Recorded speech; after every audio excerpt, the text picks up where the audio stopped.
Welcome to ఏకమయస్ academy. ఈ రోజు మనం డిస్కస్ చేయబోతున్న అంశం కాగ్ అంటే కంట్రోలర్ అండ్ ఆడిటర్ జనరల్ కి సంబంధించిన అపాయింట్మెంట్ ప్రాసెస్. సో ఇది ఎందుకు న్యూస్ లో ఉంది అంటే, first supreme court recent times లో కాగ్ అపాయింట్మెంట్ ప్రాసెస్ కి సంబంధించిన ఒక పిటిషన్ ఎగ్జామిన్ చేస్తాము అని చెప్పి ఒప్పుకోవడం జరిగింది.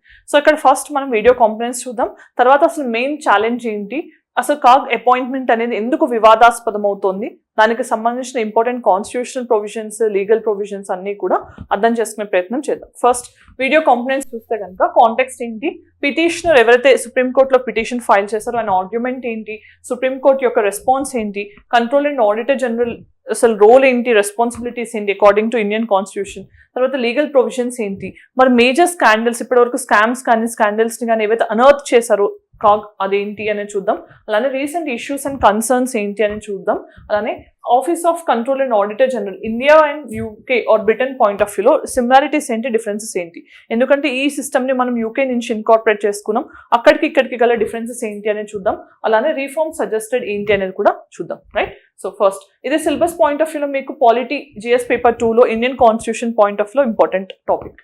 సో నెక్స్ట్ మన కాంటెక్స్ట్ చూస్తే పాలిటీ పాయింట్ ఆఫ్ వ్యూలో కాన్స్టిట్యూషనల్ నాన్ కాన్స్టిట్యూషనల్ బాడీస్ అనేది అన్ని ఎగ్జామినేషన్స్ పాయింట్ ఆఫ్ వ్యూలో చాలా చాలా ఇంపార్టెంట్ ఏరియా. సో దాంట్లో మన కంట్రోల్ అండ్ ఆడిటర్ జనరల్ అనేది చాలా చాలా ఇంపార్టెంట్ బాడీ. సో రీసెంట్ టైమ్స్లో సుప్రీం కోర్టులో ఈ కంట్రోలర్ అండ్ ఆడిటర్ జనరల్కి సంబంధించి అపాయింట్మెంట్ ప్రాపర్గా జరగట్లేదు, కంప్లీట్గా సెంటర్ యొక్క ఎక్స్క్లూజివ్గా ఆ ప్రాసెస్ అనేది జరుగుతోంది అని దాన్ని ఛాలెంజ్ చేయడం జరిగింది.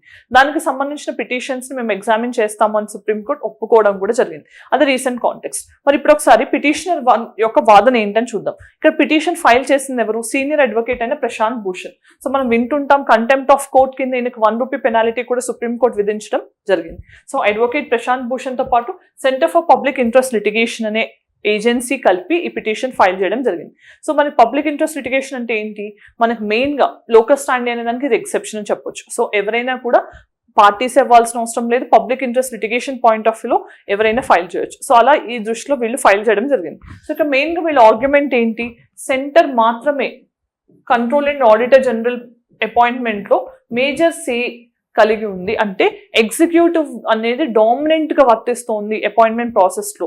దానివల్ల ఇంటిగ్రిటీ అండ్ న్యూట్రాలిటీ ఏదైతే కంట్రోల్ అండ్ ఆడిటర్ జనరల్కి ఉండాలో అవి ఉండట్లేదు అనేది వీళ్ళ వాదన అనమాట. సో వాళ్ళు ఏం డిమాండ్ చేస్తున్నారు, ఒక నాన్ పార్టిజన్ సెలెక్షన్ కమిటీ అనేది ఉండాలి. ఆ కమిటీలు ఎవరు ఉండాలి అంటున్నారు, prime minister, leader of opposition in the Lok Sabha, chief justice of India, ఈ ముగ్గురు ఉండి వీళ్ళ ముగ్గురు సెలెక్షన్ కమిటీ ఏదైతే ఉంటుందో వాళ్ళు కంట్రోల్ అండ్ ఆడిటర్ జనరల్ ని సెలెక్ట్ చేయాలి, not the president of India అని చెప్పడం జరిగింది. So president of India current గా అది ఆయన ఓన్ డిస్క్రిషనరీ పవర్ ప్రకారం అపాయింట్ చేయట్లేదు, అది executive power of the president అయినప్పటికీ కూడా సెంటర్ యొక్క రికమెండేషన్స్ తో మాత్రమే చేస్తున్నారు, అంటే aid and advice of the council of ministers ప్రకారం ఆయన అపాయింట్ చేస్తున్నారు. సో దాన్ని ఇప్పుడు ఛాలెంజ్ చేయడం జరిగింది. సో దానికి సంబంధించి అసలు కన్సర్న్స్ ఏంటి, వీళ్ళు ఏం రేజ్ చేశారు అంటే కనుక, మహారాష్ట్ర ఆడిట్స్ అనేవి చాలా స్లోగా జరుగుతున్నాయి, దాంతోపాటు యూనియన్ గవర్నమెంట్ ఆడిట్స్ అనేవి చాలా టైం పీరియడ్ ప్రకారం తగ్గుతున్నాయి, నెంబర్ ఆఫ్ ఆడిట్స్ కూడా తగ్గుతున్నాయి, దాంతోపాటు డెట్ సస్టైనబిలిటీకి సంబంధించి పర్ఫార్మెన్స్ అనేది తగ్గిపోతుంది. డెట్ సస్టైనబిలిటీ అంటే ఏంటి, మనం డెట్ అనే దాన్ని తగ్గించడానికి మనం ఎలాంటి మెజర్స్ తీసుకోవాలో కంట్రోలర్ ఆడిటర్ జనరల్ చెప్పట్లేదు, ఇవన్నీ కూడా అనర్త్ చేయట్లేదు అని చెప్పి ఒక వాదన. అలానే కరప్షన్ అనేది కూడా రీసెంట్ టైమ్స్ లో controller and auditor general selection లో జరుగుతోంది అనేది కూడా ఒక వాదన. సో ఇవన్నీ ఛాలెంజ్ చేస్తూ petitioners completely non partisan selection కమిటీనే అపాయింట్మెంట్ చేయాల్సి ఉంటుందని చెప్పి మనకి ఈ పిటిషన్ ఫైల్ చేయడం జరిగింది. రైట్, సో ఇప్పుడు ఒకసారి సుప్రీంకోర్టు యొక్క రెస్పాన్స్ చూద్దాం. ఈ నోటీస్ అనేదాన్ని జస్టిస్ సూర్యకాంత్ యూనియన్ గవర్నమెంట్కి ఇవ్వడం జరిగింది. సో యూనియన్ గవర్నమెంట్ రెస్పాన్స్ ఏంటి అని అడగడం జరిగింది. దాని తర్వాత జ్యుడిషియల్ ఇంటర్వెన్షన్ అనేది కాగ్ అపాయింట్మెంట్ ప్రాసెస్లో ఆర్టికల్ 148 ఏదైతే కాన్స్టిట్యూషనల్ ప్రొవిజన్ ఉందో దాన్ని వైలేట్ చేస్తున్నట్ట కాదా అని ఒకసారి ఎగ్జామిన్ చేయడం కూడా జరిగింది. రైట్, నెక్స్ట్ మనం ఇప్పుడు ఒకసారి కంట్రోల్ అండ్ ఆడిటర్ జనరల్ కి సంబంధించి కాన్స్టిట్యూషనల్ ప్రొవిజన్స్ చూద్దాం. ఆర్టికల్ 148 విషయంలో చూస్తే control and auditor general is appointed by president of India. So president of India direct గా అపాయింట్ చేయరు, it is not his discretionary power, just only on the aid and advice of the council of ministers under his executive power he will be appointing the CAG. So first next removal ఎవరు అంటే almost again appointment ఎప్పుడైతే president చేస్తారో removal కూడా by ప్రెసిడెంటే ఉంటుంది, కానీ the process of removal is similar to the judge of the supreme court. మన judge of the supreme court కి సంబంధించి మనం రిమూవల్ ప్రాసెస్ చూస్తే అది జడ్జెస్ ఎంక్వైరీ యాక్ట్ ఆఫ్ 1968 ప్రకారం జరుగుతుంది. దాని ప్రకారం ఏంటి, లోక్సభలో మినిమం 100 మెంబర్స్, రాజ్యసభలో మినిమం 50 మెంబర్స్ కలిసి, అంటే మనకి ఎప్పుడైనా హౌస్లో రెస్పెక్టివ్ హౌస్లో ఆ మినిమం స్ట్రెంత్ కనుక పిటిషన్ ఫైల్ చేస్తే స్పీకర్ అండ్ చైర్మన్ అడ్మిట్ చేయొచ్చు, రిజెక్ట్ చేయొచ్చు. అడ్మిట్ చేసి దాన్ని ఒక కమిటీకి రిఫర్ చేసి ఆ కమిటీ ఇర్రెగ్యులారిటీస్ జరిగాయి, లేకపోతే ఆ పర్టికులర్ పర్సన్ మిస్బిహేవియర్ ఆర్ ఇన్కెపాసిటీతో ఉన్నారు అని గుర్తిస్తే అప్పుడు 2/3 ఆఫ్ ద స్పెషల్ మెజారిటీతో కనుక మనకి ఈచ్ హౌస్ పాస్ చేసిన తర్వాత సెకండ్ హౌస్ కూడా ఒప్పుకుంటే దెన్ ప్రెసిడెంట్ సైన్ చేసినప్పుడే జడ్జ్గా రిమూవ్ అవుతారు. సో సేమ్ ప్రాసెస్ అనేది కంట్రోలర్ అండ్ ఆడిటర్ జనరల్ విషయంలో కూడా జరుగుతుంది.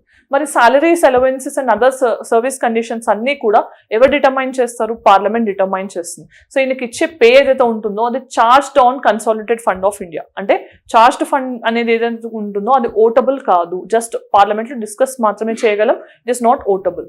దెన్ రీఅపాయింట్మెంట్కి ఎలిజిబిలిటీ ఉండదు. సో రీఅపాయింట్మెంట్ వల్ల లాభం ఏంటి అంటే ఎవరైతే కంట్రోలర్ ఆడిటర్ జనరల్ ఉన్నారో నెక్స్ట్ రీఅపాయింట్మెంట్ ఉంటుందని తెలిస్తే గవర్నమెంట్కి ఫేవర్గా ఉండి నెపోటిజంని, ఫేవరెటిజంని ఎంకరేజ్ చేసే ఛాన్స్ ఉంటుంది. దానికోసమని కాన్స్టిట్యూషన్ ఆఫ్ ఇండియా రీఅపాయింట్మెంట్ లేకుండా ప్రొవిజన్స్ని ఎనేబుల్ చేయడం జరిగింది. మరి ఆర్టికల్ 149 ఏంటి అంటే కనుక యూనియన్ అండ్ స్టేట్ గవర్నమెంట్స్ రెండింటికి సంబంధించిన ఆడిట్స్ ఎవరు చేస్తారని చెప్తున్నారు? According to article 149 it is controller and auditor general. Next article 150 ఏంటి?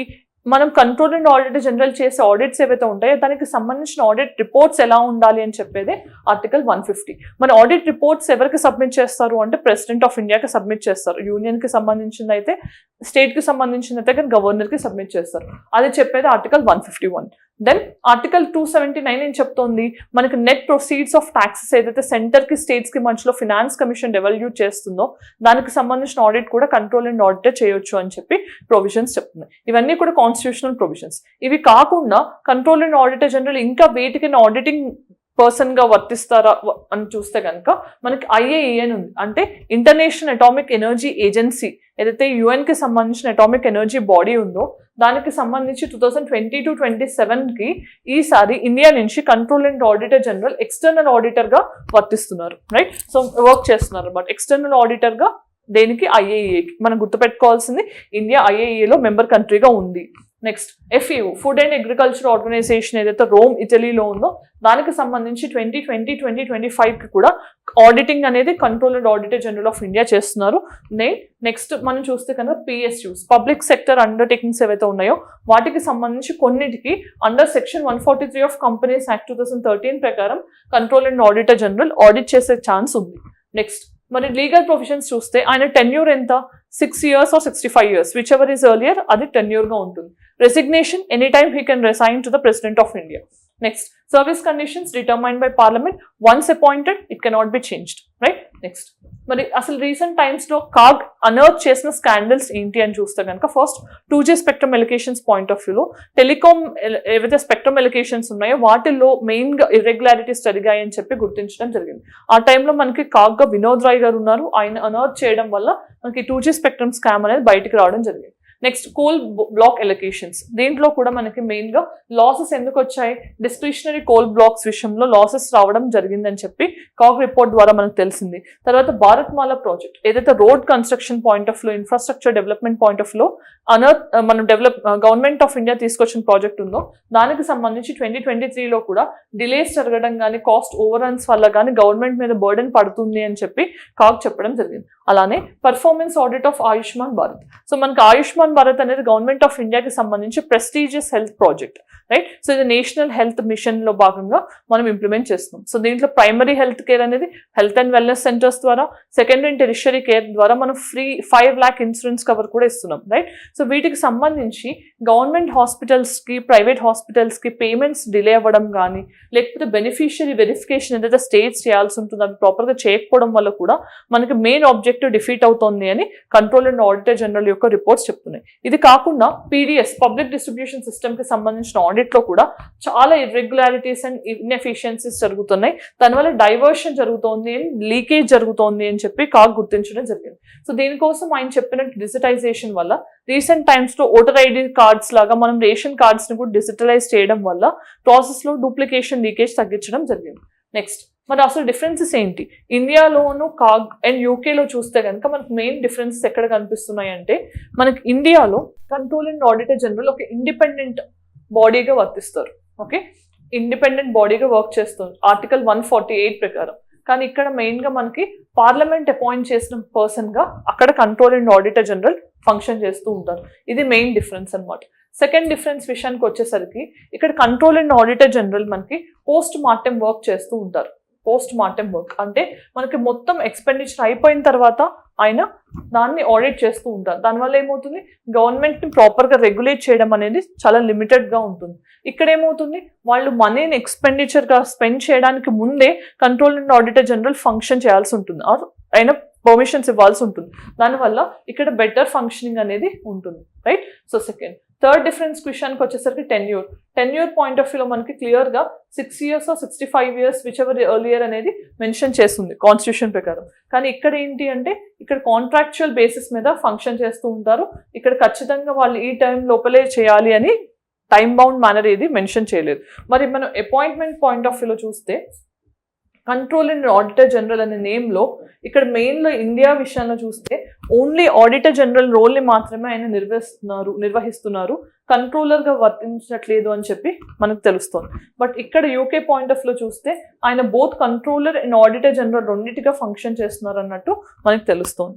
మనకి జనరల్గా ఇండియా పాయింట్ ఆఫ్ లో చూస్తే కంట్రోలర్ అండ్ ఆడిటర్ జనరల్ తన రిపోర్ట్స్ని ప్రెసిడెంట్ ఆఫ్ ఇండియాకి, స్టేట్స్కి సంబంధించిన రిపోర్ట్స్ అయితే గవర్నర్కి సబ్మిట్ చేయడం జరుగుతుంది. కానీ యూకేలో అయితే కనుక డైరెక్ట్గా పార్లమెంట్లో సబ్మిట్ చేస్తారు. దానివల్ల మోర్ ఫైనాన్షియల్ అకౌంటబిలిటీ అనేది కనిపిస్తుంది. నెక్స్ట్, మరి రీసెంట్ ఇష్యూస్ అండ్ కన్సర్న్స్ ఏంటి? Control and auditor general point of లో చూస్తే ఎగ్జిక్యూటివ్ కంట్రోల్ అపాయింట్మెంట్ ప్రాసెస్ అనేది మెయిన్ ఛాలెంజ్ గా కనిపిస్తుంది. సెంటర్ మెయిన్ స్టేని కలిగి ఉండటం అనేది మెయిన్ ఛాలెంజ్. అలానే ఆడిటింగ్ ప్రాబ్లమ్స్ రావడం, డిలేస్ అవ్వడం అనేది ఒకటి. తర్వాత ఢిల్లీ ఎక్సైజ్ పాలసీ కానీ రీసెంట్ టైమ్స్లో ఉత్తరాఖండ్కి సంబంధించిన కంపెన్సేటరీ ఎఫారెస్టేషన్ ఫండ్కి సంబంధించిన ఆడిట్ కానీ ఇవన్నీ కూడా చాలా డిస్ప్యూటబుల్ అయ్యాయి.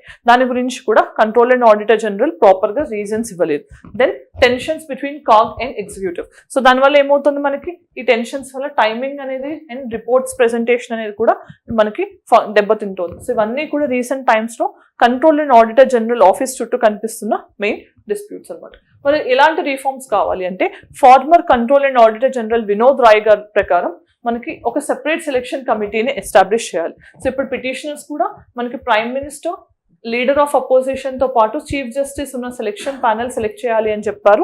అలాంటి ఒక ఇండిపెండెంట్ ప్యానెల్ తో పాటు మనకు ఫైనాన్షియల్ ఎటానమీ పెంచాలి. సో బడ్జెట్ ని ప్రాపర్ గా ఎస్టాబ్లిష్ చేయడం, ఒక ఫైనాన్షియల్ ఎటానమీని, ఇండిపెండెన్స్ ని ఎన్షోర్ చేయడంతో పాటు పెర్ఫార్మెన్స్ ఆడిట్స్ ని, అంటే గవర్నమెంట్ స్పెండ్ చేసిన తర్వాత కాకుండా గవర్నమెంట్ స్పెండ్ చేస్తున్న పాలసీస్ యొక్క వైజ్నెస్ ఏంటి, ఫైనాన్షియల్ విజ్డమ్ ఏంటి, ప్రుడెన్స్ ఏంటి, ఇవన్నీ కూడా చెక్ చేయాల్సిన అవసరం ఉంటుంది.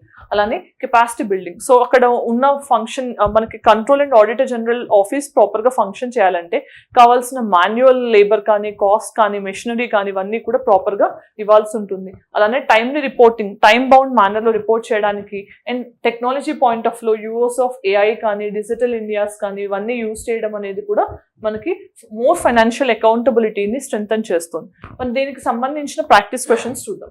Which of the following committees examines the reports of control and auditor general? A committee particular గా కాగ్ రిపోర్ట్స్ మీద మెయిన్ గా ఫంక్షన్ చేస్తుందని తెలిస్తే కామెంట్ సెక్షన్ లో చెప్పండి. Next question, which of the following statements is correct regarding the control and auditor general? Two statements. First one, COG is part of the executive branch of the government. Second, COG audits the accounts of both union and the state. Third, COG doesn't audit private companies under any circumstances. But వీటిలో ఎన్ని statements correct అనేది comment section చెప్పండి. Next question, which of the following is not with in the auditing jurisdiction of the COG? మరి వీటిలో ఏ option అనేది control and auditor general పరిధిలోకి లేని అంశము ఐడెంటిఫై చేసి కామెంట్ సెక్షన్ చెప్పండి. Next, mains question, discuss the constitutional provisions related to Control and Auditor General of India. How does the COG ensure financial accountability in governance? Answer in 250 words. Then, ఈ రోజు మనం discuss చేసింది control and auditor general కి సంబంధించిన appointment process ఎందుకు controversial అవుతోంది, దీని గురించి సుప్రీంకోర్టులో ఫైల్ అయిన పిటిషన్ ఏంటి, వాళ్ళ వాదన ఏంటి, దానికి సంబంధించిన సుప్రీంకోర్టు రెస్పాన్స్ ఏంటి, constitutional and legal provisions regarding CAG ఏంటి, అలానే comparison between CAG of India and CAG of Britain అనేది చూడటం జరిగింది. ఈ వీడియో మీకు నచ్చినట్లయితే మీ ఒపీనియన్ కామెంట్ సెక్షన్ లో చెప్పండి. Thanks for joining. All the very best.